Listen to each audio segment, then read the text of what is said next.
a lot and a lot has been said and a lot is going on. But right now, I guess we've gotten to the dot, we've gotten to that point, and it's either you jump or turn back. Ladies and gentlemen, the street is not smiling. Still on justice for Mohbad. People are upset, people are angry, and this is as a result of what they came to find out. They've come to find out some kind of mysteries, things that they never expected, they never knew, they never believed that this was going to happen. They never thought about it. It was not even something that crossed their mind. They never thought about it. They never knew that such could happen. But, in all things, Christians will say, all praises to God. But in this, are you going to forgive and forget? Is there any sign of repentance? Cynthia will be like, oh, forgive me. It was not intended. I tried my best. I asked him to go to the hospital. He refused. He didn't want to go to the hospital. It is not my fault. Am I going to force a grown-up man to go to the hospital? He said this is what he wants to do. And about the videos that you guys are trying to put out there to demonize me, well, I am not a demon. And even if I am, forgive me. Forgive me. Mohbad's father too, on one hand, and Mohbad's mother, they are showing us signs of innocence. We don't know nothing. We are innocent people. We don't know nothing. But the thing is this, in all of this, there is one individual, one person, one soul that is no longer here with us. He is the victim. Yes. He is the victim here. If he has the opportunity to come around again, what will he say about daddy and mommy? Ladies and gentlemen, the reason I started with this is because of what we are getting into. What you're about to see, what you're about to hear. I don't know what your position will be. I don't know what your opinion and decision will be at this time. Should we accept? Should we agree? Like, oh, don't worry, it's one of those things. It's fine. Do not let us criticize. Do not let us dig deep. Do not let us ask questions. Let us all go like a sheep to the slaughter. Let us pretend that all is well. What do you guys want to say about it? Can't you kind of feel the feeling of pain of the man who lost his son? And even at that, what are you guys talking about? What about the woman? Oh, can't you see that Elias with the prime suspect? What I'm trying to say is this. Whichever way you belong or you wish to go, there is always going to be something that you will close your eyes to, even though you know this is glaring. Ladies and gentlemen, let us like, share, tap on the subscribe button if you're just coming across this platform. Tap on the subscribe button. Very important. Tap on the subscribe button.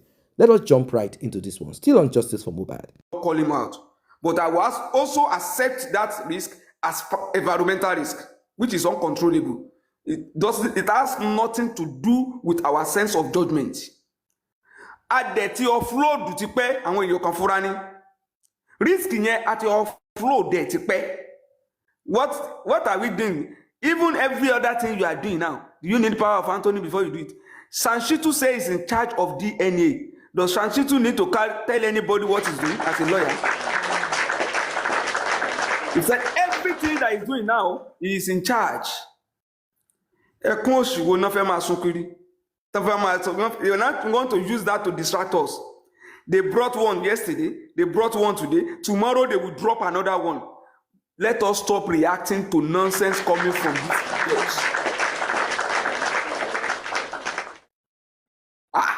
Àwọn tá mú lẹ́rú lójoojúmọ́ tá ń sọ okùn sí lọ́rùn àwọn ń ké ni ẹ̀yin wá rò pé bóyá wọ́n ṣe nǹkan kan fún wa. What are they doing that can They never expected what came out from that driver and Perez Hospital, and they can never recover from it.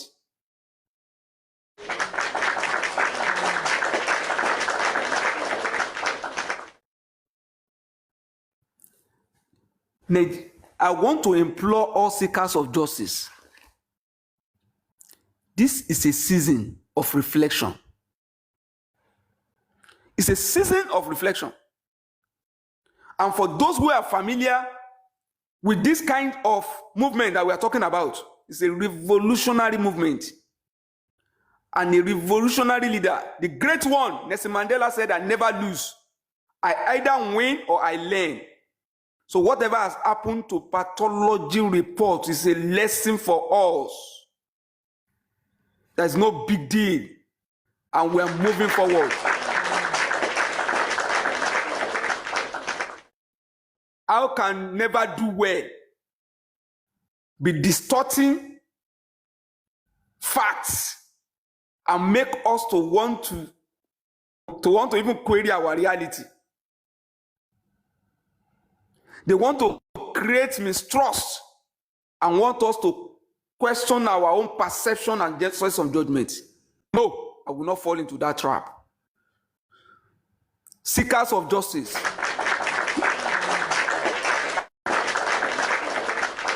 this is the month or season of hope, a season of Easter, a season of resilience, a season of new life, a season of sacrifice, and a season of promise.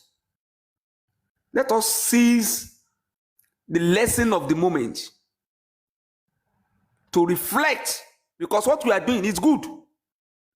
We are doing self-evaluation. We are doing assessment. We are reviewing our own activities, which is good.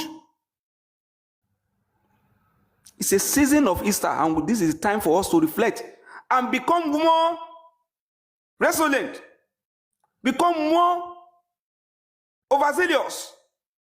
We must guide this movement with passion that it deserves.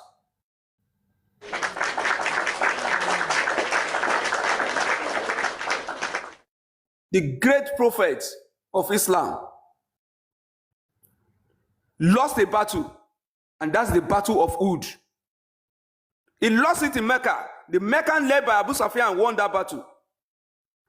But it was not a setback for his campaign. Never. It was a lesson. His followers took it as a lesson of obedience. Stay here and stay there. Don't move from this spot. I have my reason. Don't move there. That is from the leaders. It was a lesson of unity. And it was a lesson of them to understand the nature of this victory that they deserve. It is for us to reflect on what leadership and the consequence of disobedience and the need for us to continue to be steadfast in the face of adversity. I will repeat again. The prophet lost a battle, but he never lost the war. The great revolutionaries, Nelson Mandela said, I never lose. I either win. I've said it before, or I learn. So what have we lost? Nothing. We went to inquest. We went to inquest. They thought they could twist fact, but fact resurrected from nowhere.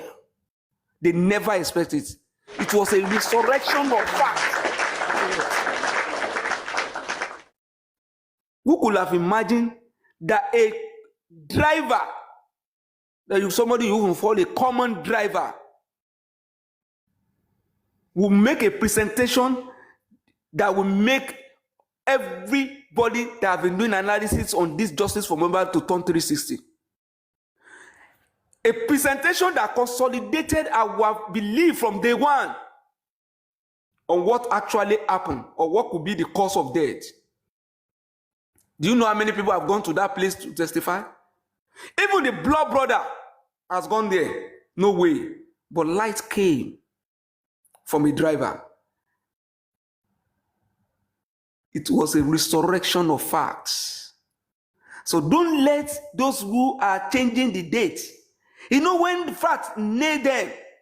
Some may even say, oh, it's just like what you see from people do today. That is not the proper time to celebrate Easter. The date shouldn't be this. Even if you go, they will not go into history. They will go into all kind of things. Those to say, even Jesus never celebrated it this way. Even this, let them cry. We are the ones celebrating. They are the ones crying, and their weeping will be permanent.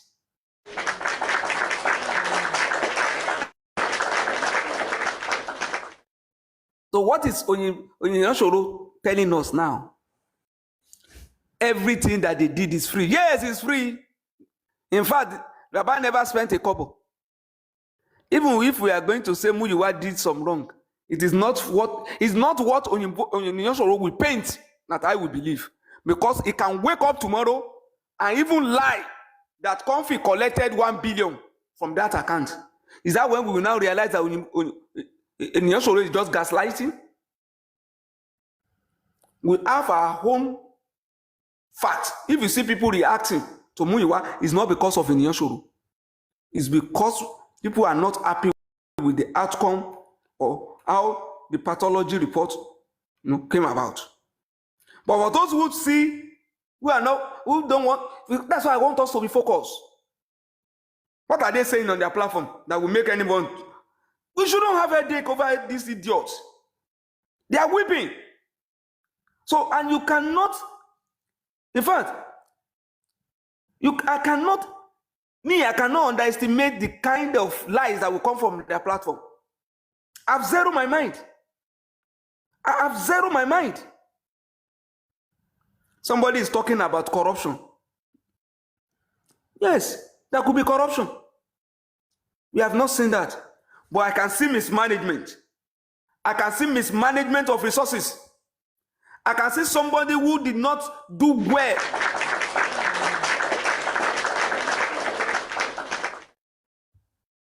To the contribution made by Nigerians who are seekers of justice and who expected results. But it's a mistake that we all have to learn from. It's a burden we all have to carry. But it doesn't mean that we are not going to talk about it. Yes, we talk about it. And when we are talking about it, let us process our emotion and be focused so that we can learn from that experience. There's a difference between tactical and fundamental errors. We have never made flaws that we that we discount or that we reduce our principles, our assumptions, or the force of this movement. I've not seen that. We could have made tactical error as we step out, but there is no error that we have made that has gone, that we say go to the core of our belief in justice. What brought us together is truth, and that's the truth of Aloba. And just like I said, genuine truth is self-evident. Truth does not need embellishment. Truth can stand alone. It does not require validation. As any one of us gather around Muyiwa, since they gave Mr. Muyiwa power of Anthony, have we been looking for his number? Have we organized around Muyiwa? Because Muyiwa is not the symbol. Truth does not need deputy. It does not need power of Anthony. The focus, the truth, the things that brought us together is Aloba. It is his truth that we are standing with. Truth needs you. It does not need reformation. So, if anybody now bring issue of Muyiwa this and that, how does that affect my belief, my resolution to stand with Aloba? They can cry forever, but they should know that Aloba will get justice. Mohbad will get justice. Nigerians will get justice. If they lie, let them divide themselves into as many groups as possible and come together. they cannot concede the rays of sunlight. So as we are making assessment, as we are reviewing events, as we are doing assessment of whatever has happened, as we are doing our analysis, please let us process our emotion in such a way that we will be focused on justice rather than entertaining distractions from scammers, from hawkers, traders of iniquities, who are parading themselves as seekers of justice. We know ourselves. We can identify those who believe in this cause when we see them. By their steps, by their attitude, by their dispositions, you shall know them. Those who are now reading letters of transparency and accountability, let them replicate same from their hand. Just ordinary Eyekudi's platform where he went to collect money. He ran away when they asked him to come and account for it. Shento Magbenu sọ̀rọ̀ the accountability nìyẹn. NGO tí ó ní face, NGO tí ó ní lawyer, NGO tí ó ní NGO tí kódà kò lè stand lóyìnbó. Kò lè dúró lóyìnbó kó máa sọ kátàkátà yìí kó pèrè ní NGO. Kán máa ju ẹgbàá sí. Ṣé ìyẹn ló fẹ́ wá sọ̀rọ̀ tó máa gbẹ́ ó máa sòyìnbó? Ó náà máa interpret ó mọ DSS office DSS tí ó protect ẹ̀ tó fi sá kúrò Nàìjíríà. Ó mọ bí tó lè kọ lẹ́tà corruptions. Irú àwọn yẹn ni wherever do well. Irú platform míì tó ń lọ gan tán tí sọ̀rọ̀ EFCC corruption gan. How many of them can even describe, can even tell you what corruption is all about? Àwọn tó jẹ́ pé wọ́n ṣe máa sọ fún ni pé I have one lawyer that will come. At the end of the day, rí lawyer tán pé wá tán pè ní diaspora lawyer ni. I was thinking they will bring a sign. So tá a bá tiẹ̀ juwọ́lẹ̀ fún wọn, ṣé irú lawyer tán lẹ́yìn ènìyàn ṣòro, ṣé lawyer tó tutù tó wọ kóòtù bí ẹni wọ dànsí, ṣé ìyẹn náà ló máa represent wọn.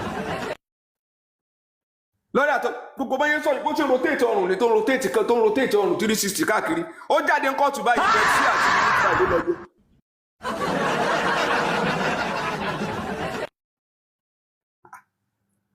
Ẹ̀yin tẹ́ ẹ dúró tán tẹ́ ẹ dúró re tẹ́yin bá ń pe mú yìí wá ó ní reason tẹ́ fi ń pe mú yìí wá kò ń ṣètòrí àwọn olórí burúkú tó ń kóra àwọn jọ yìí. We know ourselves and they shouldn't think they are the one. If you are calling anybody out, we have a reason for doing so. It's not because of you. Àwọn ọmọ tí ò níran, àwọn ọmọ tí ò tó ti rora wọn pín, they think they can never make it. And they want to use Baba Mohbad as a stepping stone. So where máa jábọ́ kan yìí. Kódà tẹ́ bá tún jábọ́ inú kan lálẹ́ máa wọ̀ lọ. Since the driver has spoken and the hospital has spoken, the 15 people in the house, how many of them have jumped out to say the driver is lying? As the young Mohbad come out to say, that is not what Adura told me. Ẹ̀yin aláṣọṣọ fún tó ń gbé àdúrà kiri tó ti come out tó ti wá sọ̀rọ̀ tó ti ní kàdúrà jáde. How many of them? Òtítọ́ kàn wọ́n ní kò wọ́n ń sunkún kiri ẹ̀wá tó ní kàn máa kì.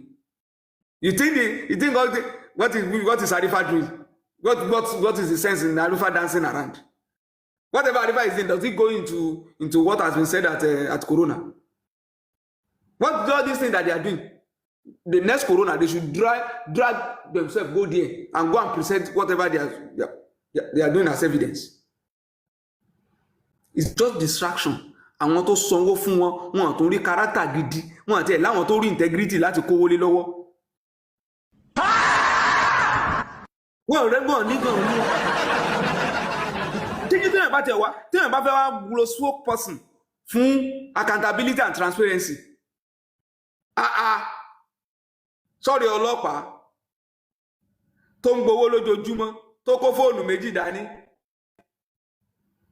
tó rí appear and disappear so ló máa wá gbẹ́nu sọ̀rọ̀ accountability. Àwọn ẹni NGO tí ó wà active àwọn yẹn ló máa hey, I will call my auditor will not come at the end of the year bẹ́ẹ̀ ló ń da CAC pọ̀ mọ́ tax exemption certificate ẹni tí ò lè sọ̀rọ̀ wọ́n ní sàn án láàrin ajénímù ní pẹ̀kọ́rọ́. These are the people we will not listen to. People who have told you that their past is like a mud. Say after me, my past is my past, and I'm going to I want to agree.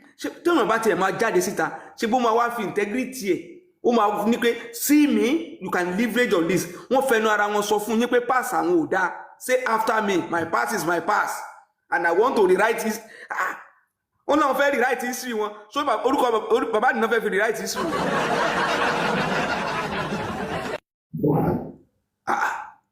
So what are you now? Ìpè wo lẹ fẹ́ àwọn wo lẹ ń ṣépè fún àwọn wo? Àwọn tó yẹ kẹ́ ẹ máa fi. So ẹ bá gbé wọn lórí ìkànnì yìí bá ẹ̀fẹ̀ ni. Ká dẹ̀ máa ṣe analysis wa lọ ká wà focus. Tẹ́ bá ti gbọ́rọ̀ wọn wá ẹ̀fẹ̀. Kínú alọ́ba lè máa dùn. Pé alọ́ba tó wá wọ àwọn ẹlẹ́sìn olórí burúkú ó tó fi gbédé o. Lórí ìkànnì ènìyàn ṣòro ó gbọ́dọ̀ ẹ̀rí bó ti ní printing press ní ìsìn tó ti ní newspaper ó dẹ̀ ti ní spokesperson ẹ̀rí newscaster ní odidi actor ó ti wá di newscaster and according to he said that everything was done free ní gbèrè tán ra boxer fún tán ra shirt fún tán ra gbogbo ẹ̀ fún ló fẹ́ ṣe pathology free ní wèrè tó ní ẹ mọ iye owó tó ti gbà ní ó gbowó bọ̀dì ó gbowó ẹ̀pà wọ́n fẹ́ ṣe pathology free ṣé èèyàn gidi ṣé ọpọlọ àwọn ogúdé àwọn pípò ikú ni so ká lè lọ kan mọ́ mú ìwà má gbélébù so ìwọ ló máa sọ fún wa pé everything was free ọ̀dẹ̀ ló pè wá ni. When people want to plan coup they look for something that will motivate people, citizens in the wrong direction. I've told you from onset, people know me well. They want to take steering. They want to take steering from Aloba. And they are looking for something to cook. We think it's the love for Aloba they have now for attacking me. It's a lie. Àwọn àgbà scammer, ẹ ṣé gan. Àgbà scammer. Àwọn tá máa di paná ojú kan kìkan ní ẹ̀. Wọ́n bá ṣépè fún bàbá ìgbà yẹn náà máa mu tíì tí wọ́n ìgbà tí wọ́n máa ṣépè fún bàbá wọ́n máa mu tíì táwọn ọmọ yìí wọ́n yìí lórí tí a bàbá wọn kọjú sẹ́yìn. Ìgbà tí wọ́n máa fẹ́ scam àwọn èèyàn làwọn òyìnbó very sacrosanct and damé lè máa gbọ́n ta sacrosanct and damé rí 3-second video sacrosanct and damé rí 10 minutes video. Sacrosanct and damé rí CCTV ẹ̀dẹ̀lẹ̀ gbé nǹkan dání nígbà tẹ́ gbé nǹkan dání ṣe bí okay kí ló dé náà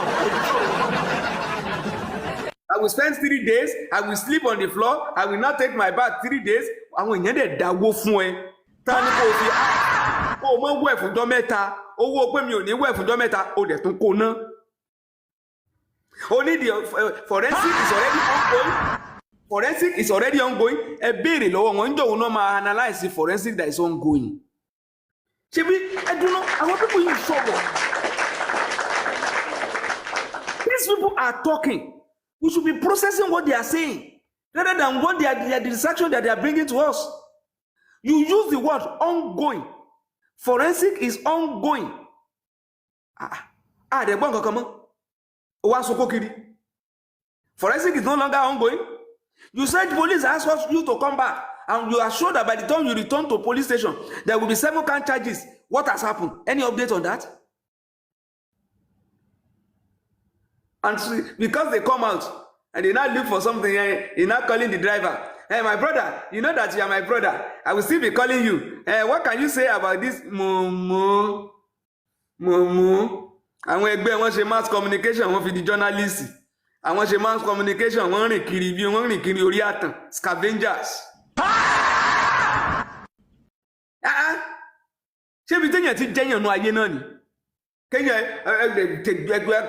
ẹ̀dẹ̀tẹ̀rùn tó kú olókùú òkú wa ń bọ yín. Ayé Mohbad bọ yín òkú ẹ̀ tó ń bọ yín. Ojú òde tì yín. ẹ wá jókòó wọ́n ní ẹgbẹ́nu sí bí ẹ lọ ṣiṣẹ́ abárí mọ̀mí kọ́ńfì láàárọ̀ I am going to work now I will be back in the evening o abárí gbogbo àwọn ìyá mi tó dúró sórí ìkànnì ìgbà míì wọ́n á mú tùgbà míì wọ́n wà níbi iṣẹ́ tó ń ṣiṣẹ́ ẹ̀yin wá ní because of this justice I have abandoned my how can you abandon your career how can you abandon your career fókù how can you abandon it.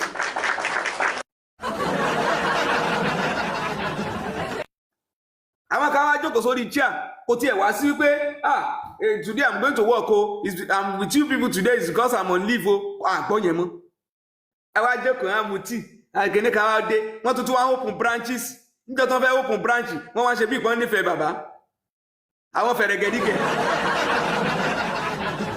ọkàn wá ẹ wá pọ̀ nílẹ̀ bí ẹran alẹ́ ẹ pọ̀ lórí chair wọ́n kún gbogbo orí chair. Mo kàn wò pé kí ló ń ṣe yìí ṣé yẹn ló jókòó lórí àga ni àfi ìgbà tán gbé báàfù tán wá rẹ aṣọ sínú báàfù tán gbé sórí chair ó wá kún ṣé yẹn lélẹ̀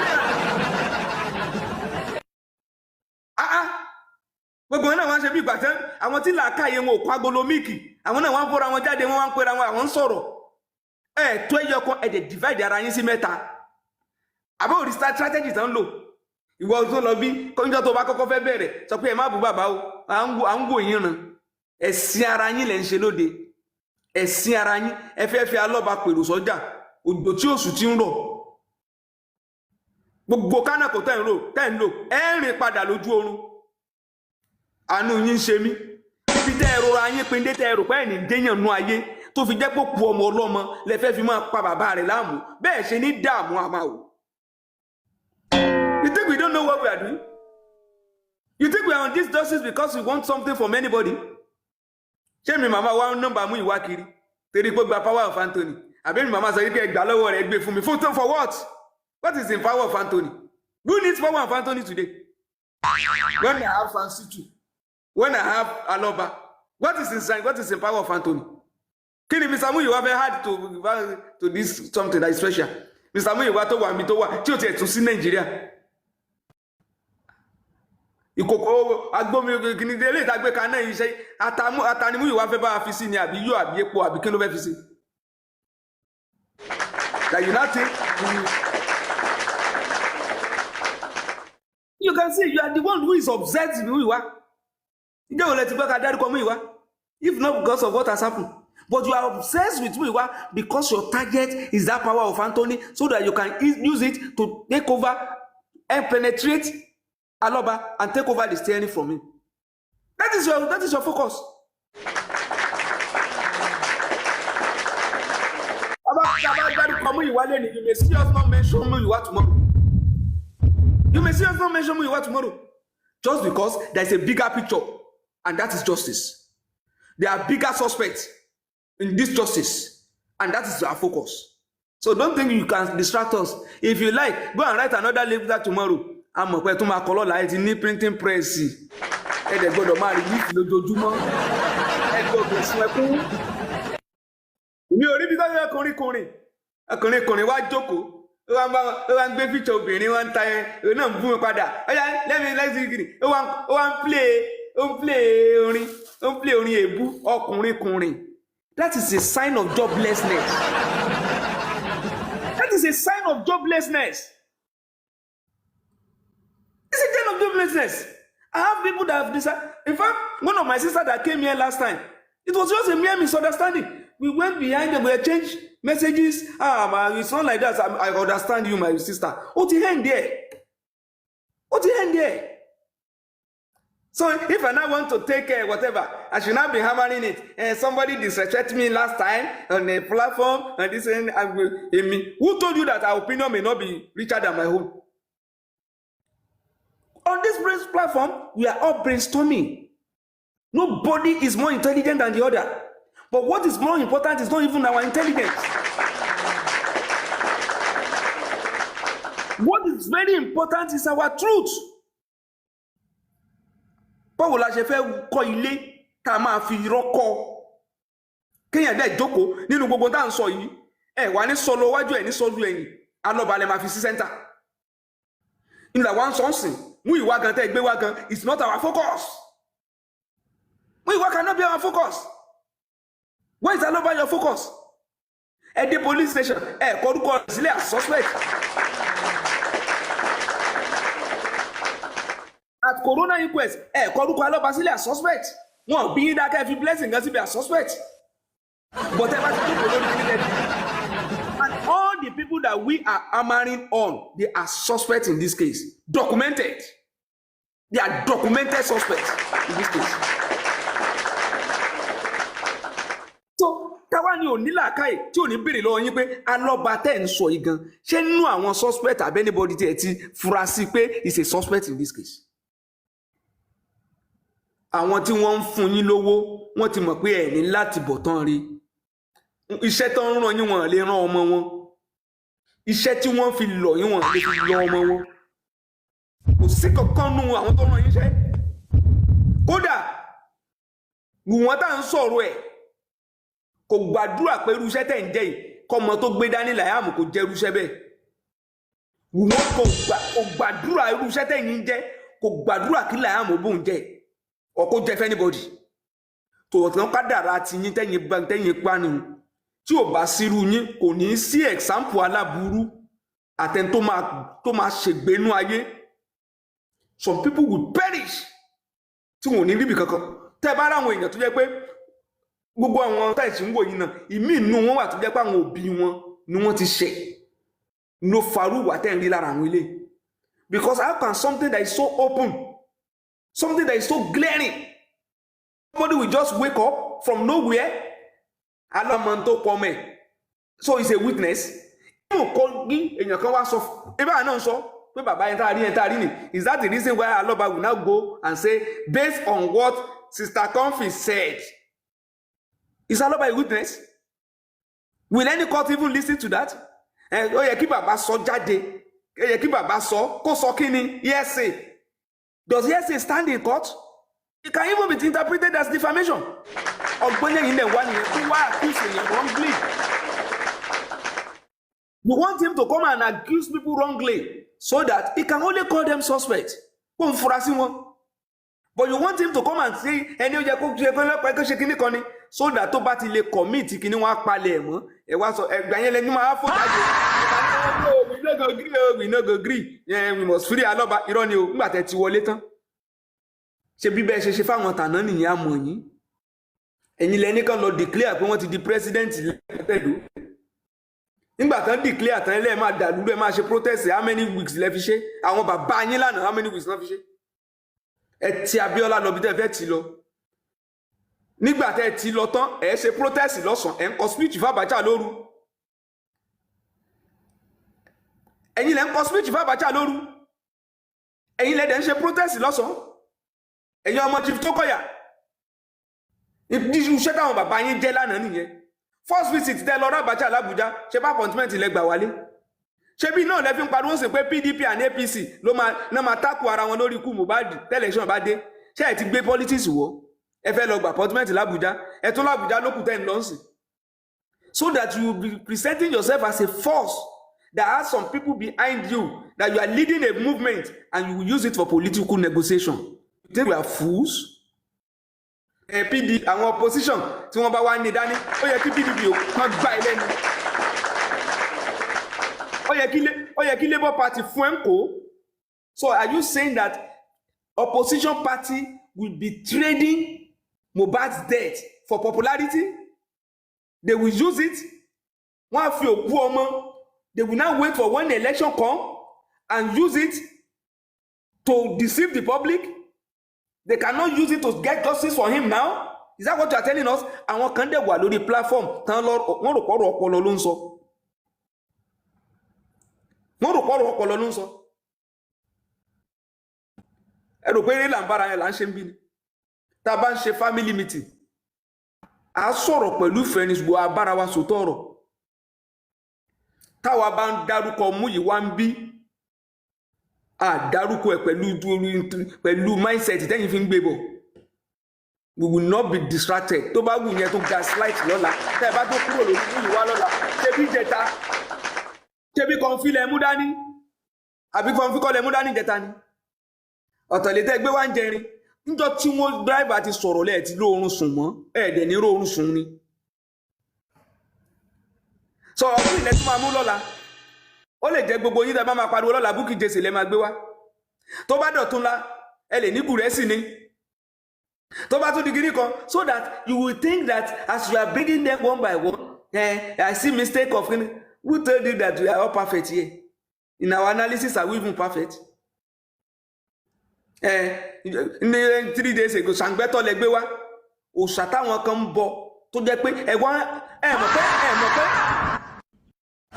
ẹ wá sọ Ṣàǹgbẹ́tọ̀ bẹ́ẹ̀ mọ̀ ń pa ẹ wá sọ the issue that is a traditional belief of some people ẹ dẹ̀ insult wọn ẹ wá reduce Ṣàǹgbẹ́tọ̀ di pé Ṣàǹgbẹ́tọ̀ o téèyàn bá kú nìkan ẹ bá ṣe kinní kan ẹ máa báyàn wá wọ́n máa fún owó báyìí wọ́n fún 500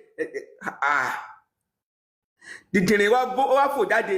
I want to educate you people on African belief on African religion gbogbo wọn wá jókòó wọn ganu sí ẹni tí ò ní làákàyè kankan tí ò ní exposure kankan ó agídí ló fi parí secondary school ló fẹ́ educate wọn on traditional religion wọ́n ní yes Ògún will network with Ṣàngó will network with Ọ̀ṣun gbogbo wọn dẹ̀ débẹ̀ wọ́n dẹ̀ ń pàtẹ́wọ́ ìyẹn ni Ṣàǹgbẹ́tọ̀ gbogbo orò tó wá gbé ká lóró network pẹ̀lú pé yóò bá wọ ẹni tó mọ pa Mohbad ṣé bóró nìwọ lọ gbé wá ṣé bóró kọ́ ló máa tún bá wa wọ́n sí so orò will network with orò will now consult Ògún will go and meet Ṣàngó will reach out to Ọbàtálá ẹgbù orin àjò tí ọmọ yìí ń gbé àwọn èèyàn pò lórin wọ́n dẹ̀ jókòó síbẹ̀ wọ́n ní sísì ẹ wá sọ fún wọn pé kí ni sọmrì tó sọ ń jọ yẹn nígbà tó ń sọ̀rọ̀ Ṣàǹgbẹ́tọ̀ o àti pé wọ́n wókù Mohbad o àti traditional religion kí ló fi jọra wọn rubbish ó dẹ̀ package ẹ̀ torí pé ń sọ̀rọ̀ pàràpàràpàrà ẹlòmíì tí ò gbóyìnbó wọ́n kàn ń wò pé ọ̀rọ̀ ló ń sọ. Let me tell you one thing about traditional belief. Traditional religion is in such a way that everything comes from kí ló ń sọ. What is the sense of what you are saying? What is the sense of what you are saying? Wọ́n wá ẹ̀wù orin tí wọ́n rìn lórí Ṣàǹgbẹ́tọ̀ àwọn kan ní téèyàn bá lọ báyìí ibi wọ́n wá rìn wọ́n dẹ̀ rìn at the end of the day kí ni outcome Ṣàǹgbẹ́tọ̀ wọn kí ni wọ́n mú bọ̀ àwa tá a wá rìn tá à ń rí result ṣáwa la máa rò pé bóyá get wọn lè ní ká compare notes ká compare result lórí ìkànnì à ń ṣẹgbẹ́ wọn àwọn kan wà ẹ mọ àwọn ẹlẹ́kùn platform àwọn ìjọ ẹlẹ́kùn tí Babáríà náà ti nílẹ̀kẹ̀ tó wọ agbádá tó dé fìlà tí wàá sun ẹkún ìyẹn ò lè sọ̀rọ̀ kó tó bá máa kọ́ open chapter báyìí I've told you that alọ́ba is a stupid man alọ́ba is a good guy ó dẹ̀ tó níyà ó tún níyà ẹ̀ tó mọ ìyá àjọ wọn Balógun ẹ̀ mọ Balógun ìjọ ẹlẹ́kùn ẹ dá gbogbo wọn mọ èèyàn kan tó wá dìde ó lò ní ọ̀tún èèyàn kan ló ń lò sí ẹni tó ra chia ó ti gbàgbé pé chia tó ń rà ṣé èèyàn lè jẹ Balógun kó tó jọba ni nígbà tó lọ ra chia rú chia bàbá Mohbad ṣé èèyàn máa jẹ Balógun kó tó jọba ni ikán wàá jẹ ìkan àwọn ìjọ ẹlẹ́kùn ẹ wá fẹ́ máa sọ wọ́n di bàbàrà lórí ìkànnì let them gather they will scatter àwọn tó ń yọ wà láàrin ara wọn yẹn àṣírí tó máa tú ẹ ní béèrè fún I can assure you of that àwọn ilé wọn ní character no integrity no character nothing wọn ní character I can tell you àwọn ẹran omi ẹ mọ̀ bá sókè ẹran sínú omi tán fẹ́ tà lálẹ́ tẹ́ni ó máa kúlù kalẹ̀ wọ́n wá jù sínú báàfù ó wá jókòó ó náà wá ló ń bẹ̀rẹ̀ prógráàmù tó ẹ má fi bàbá ń bí o wọ́n á wò pé kí ló dé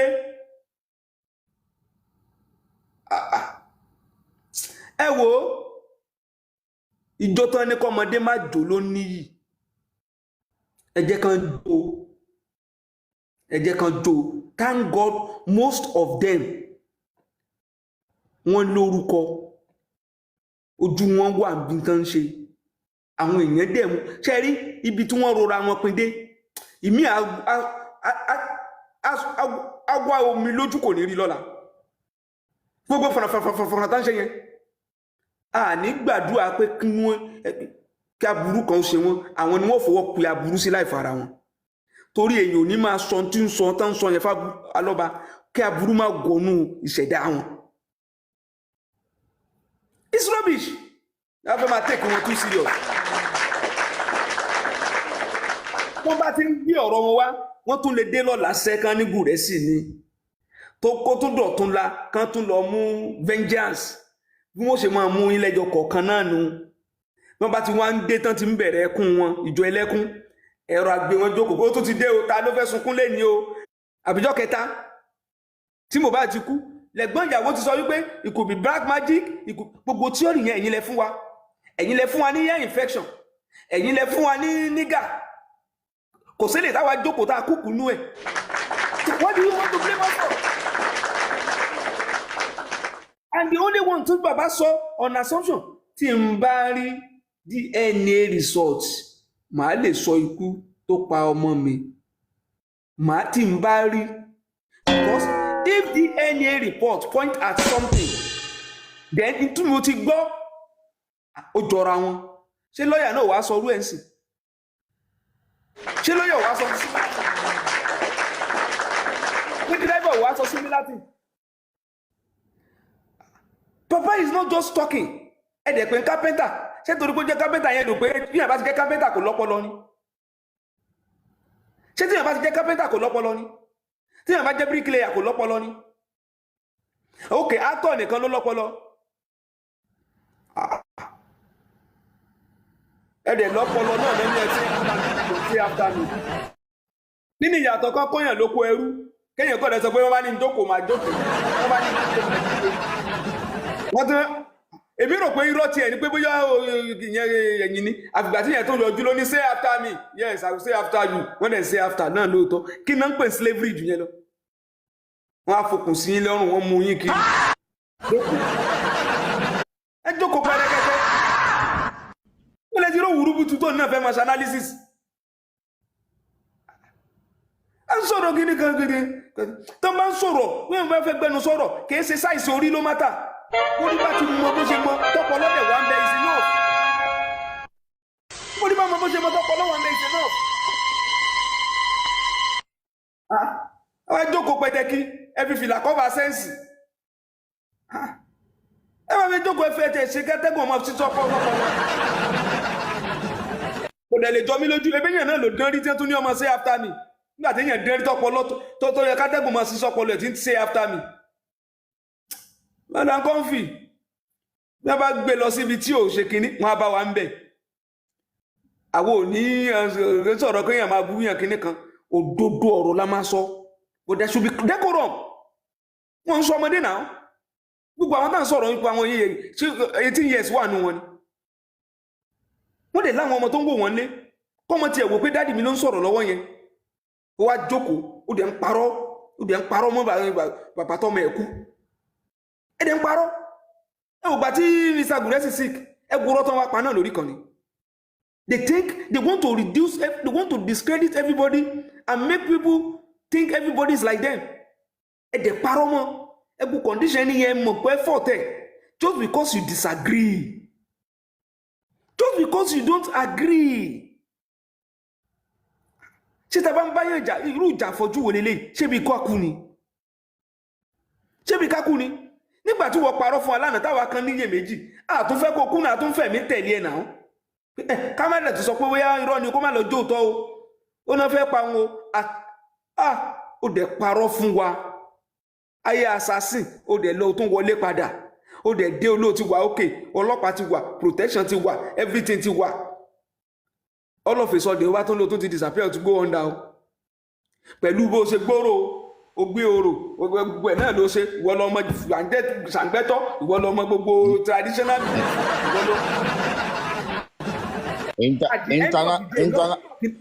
international bodies tó ń ṣọ́ mi wọ́n yapa. United Nations tẹ́ bá mọ ibi tí bọ̀bọ́ yìí ti fẹnu já wáyà dé tí ò bá ṣe pé àwọn tó ń tẹ̀lé òní kò sọ́pọlọ kankan fún wọn èyàn ò lè ní làákàyè kó máa tẹ̀lé bọ̀bọ́ yìí. The only thing tẹ́kọ́ máa fi wo àwọn tó ń tẹ̀lé wọn ni pé either kẹ́ni yẹn sick tó bá ti rí àwọn tó ń tẹ̀lé wọn either kẹ́ni yẹn sick or kẹ́ni yẹn jẹ́ pé ìfẹ́ owó ti ba ayé ẹ̀jẹ̀. If not èyàn ò lè ọpọlọ èyàn ò lè pé kó tẹ̀lé bọ̀bọ́ yẹn in fact fún 3 days. Irọ́ ti pọ̀ jù kò dẹ̀ smart ilé tó bá sọ ní Monday tẹ́ ẹ bá fi máa di bí Tuesday yóò ti yàtọ̀. Tẹ́ ẹ bá fẹ́ dá padà sórí yẹn ẹ bá don't worry about that iṣẹ́ ń lọ lórí yẹn lọ́wọ́ we can't just reveal it to the public. Gbogbo iṣẹ́ tó ló ń lọ lọ́wọ́ we can't reveal it to the public. Ẹjọ́ níjọ́ tó ti join justice for Mohbad ẹjọ́ sọjẹ́ iṣẹ́ kan tó ń ṣe tó lòun reveal to the public tó tá a ti rí result ẹ̀. The only result náà ni wípé wọ́n jẹ meat pie wọ́n sì mú Pepsi tútù wọ́n dẹ̀ ya picture pẹ̀lú commissioner of police wọ́n dẹ̀ ní kí gbogbo wa lọ relax. Nígbà tí ó gbé result dé ó ní adúró de PDP ó jù síta PDP and APC ló fẹ́ reduce òkú Mohbad tù. So basically what this has become is, well, it's kind of heading to more of fracas. That's what it's called. Online dragging of each other. But regardless, there are very important points to be picked from all of this conversation. If you take your time to listen to what everyone has to say, you will realize that there are certain norms, things that have become way of life. They call it culture. This is what we do. This is how we behave. When you call yourself a particular citizen of a place, regardless of if you choose to affiliate or attach yourself to or not, there is something about the way of life of those people that you obviously are manifesting, unless you are trying to kind of take yourself out of it. And you might not be able to take yourself out of it completely. If you listen to this gentleman, he is eloquent, he's able to express himself. There are things that he said that make sense. But one thing that I want to draw out is this. It is impossible for you not to have critics. But then, critics will come in different form and shapes. We cannot rule out everything Yomi Fabiyi presented or opinion that he physically went ahead to manifest or get done. We've been talking about neighbor having CCTV. If neighbor has CCTV, why can't we make use of this? Now, there are some people who said we want to go extra. Let us consult some spirits, idols of certain places. Let us use it to. And these people are from that particular part. So they said, we want to consult our own idol. Maybe the one of Nigeria can be given Conversier or giving some expensive alcohol, and then they will sell out.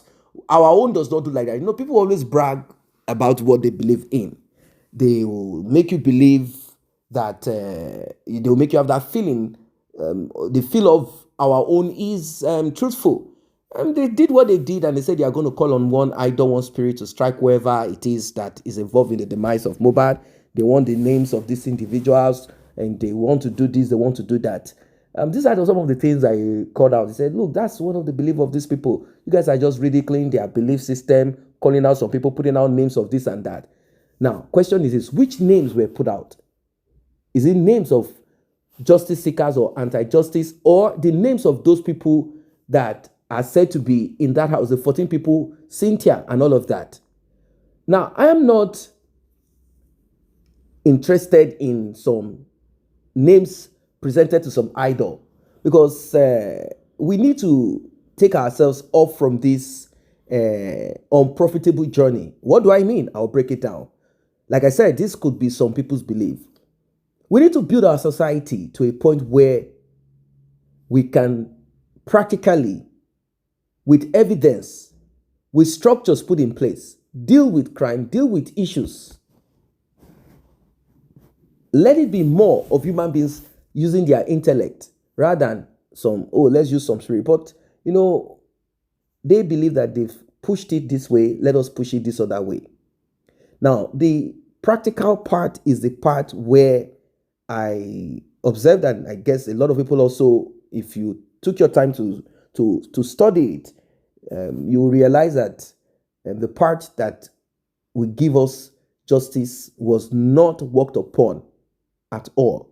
They didn't work upon it efficiently. They didn't work upon it. Talk about the distrust. People didn't trust in the government. The police did not do nothing. They didn't do anything. The police didn't do anything. They intentionally did not do anything. They didn't do nothing about it. So these are some of the reasons why there are people like, this gentleman and other people who decide to lend their voices. But now, you see, affiliation, where they lean towards, it has now caused all this. Let us close our eyes. Let's maintain a blind eye. Let us close our eyes to the truth and reality. What is supposed to be called out will not be called out. What is supposed to be dealt with will not be dealt with. Everything is sort of in shambles. So they are saying, you know what? Let us just take this let's take it as nothing. How can you take it as nothing? And let us not talk about certain things. For example, Mohbad's father released a song, and that song was in response to certain things.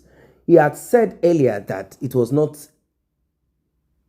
Mohbad's sister, Blessing, that threw anything inside of the grave of Mohbad. Maybe he was aware, maybe he wasn't aware. Maybe that video is coming to him for the first time as a shock. Maybe he just didn't want to watch that video because it would cause him pain. But now that the video is in circulation, he is sort of forced to look at the video. He said, no, that video is AI generated. It's not true. My daughter didn't do nothing. Well, pressure mounted. Daughter came out, said, yes, it is true. I threw something there. What I threw in there is what was used to bait Mohbad. And we were told we cannot keep it outside. Let it go with him into the grave. And secondly, some people might take it believing that that sponge, cloth that he wore last, will be useful for them to do some rituals, stuff like that. This is what he said. We cannot take out this belief system. It's all over the world. And everyone has its own unique kind of belief and all of that. So I believe also that everyone somehow, in their own little way, have added value, or at least voices, to this justice for Mohbad. But when it comes to, you cannot attack this person, you cannot call out this person. I understand that human part of it too. But if we are to get answers without wasting money, which I think that donation of money and all of those things, it has come to an end. Let's just be sincere. So, since the public are being kind of packaged, let me put it that way, packaged to look towards Yomi Fabiyi's side of justice, it has become a huge, big problem to the Alobas. I mean, Mohbad's father and Muyiwa Aloba. If it's Aloba, I don't know, I'm just saying. It has become a big problem to them because since Yomi Fabi has gotten that attention, it's becoming a huge, huge problem. It has become a big, big problem because no one wants to donate to them. And the thing about this thing is, once you start enjoying free flow of money, empathy, and attention, you might get used to it. You might get used to it, and it will be difficult for you to get out of it. Very difficult for you to get out of it. It will be very, very, very much difficult for you to get out of it. You will be like, oh, you know what? I think I want this empathy to continue. I want this attention to continue to flow. I want people to have mercy upon me and continue to give me regardless of anything. But now, Mohbad's father is not getting that attention. There's nothing Mohbad's father wants to say that will bring money into his pocket as much as it used to come before. This seems to be the end. Like every other thing in life, there's always an expiry date. It seems this is the expiry date of everything. No one wants to put anything into Mohbad's father's pocket. Maybe few here and there. He's not going to come out and tell people, I want to do the DNA. Nobody will care about it. Yes, DNA is important, but nobody will care about it. They will question him about previous expenses. That's the truth. Not so long, the lawyer representing Mohbad's father before came out to issue a disclaimer. And what he said struck a lot of people. He said the autopsy carried out recently in court abroad was done for free. In fact, it seems,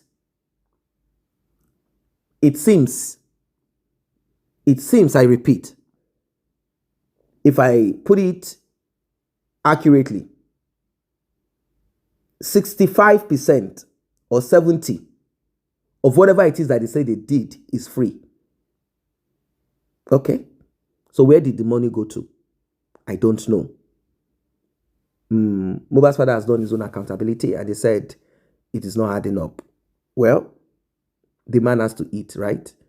If you give someone a big car, SUV, the person definitely needs money to maintain it, isn't it? So the money must come from somewhere. That's the truth of it. He wants to eat what he wants to eat. You can see his face is shining. The man has come back to how a human being should come back to, but at the expense of the public empathy and sympathy. And they are not happy. He has tried to grow his music and do all of that. He has tried his best, but it is still not giving.